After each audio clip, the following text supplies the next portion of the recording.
Congressman, first of all, what do you think of the amendments that the Senate at this point is proposing? Well, I don't think much of them because they simply weaken the House-passed bill, which passed by a very large majority, 196 Republicans, 142 Democrats. It strengthens the protection of American citizens' civil liberties by ending bulk collection of data, but it also maintains our strong national security ability to locate and deter terrorists.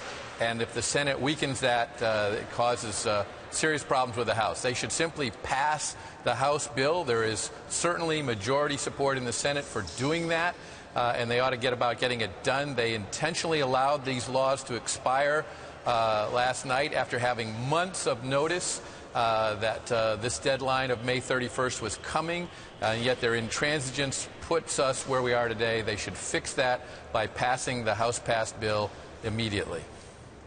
Now, I was reading an interesting criticism of what's going on in Congress right now by Christopher Soghoian of the ACLU, who said that this is really, what's going on is really just a distraction when these phone records aren't actually that useful. Should we be looking more closely at what the NSA does with regard to Internet traffic and other ways of collecting data besides our phones?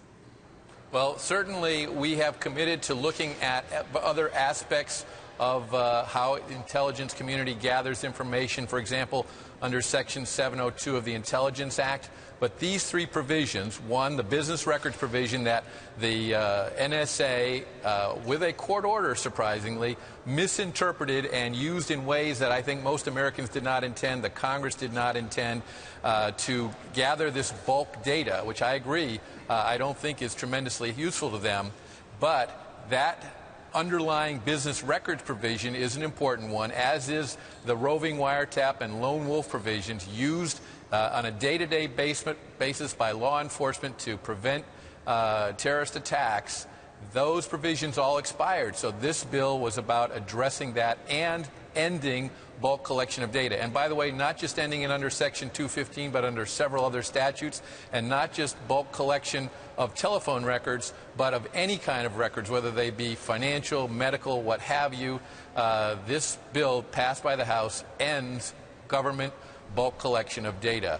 And that's what the Senate needs to pass as well, so we can stop that practice, but still give law enforcement and intelligence agencies the tools they need to prevent terrorist attacks. Quickly, Congressman, if the Senate amends the bill, when does the House take it up?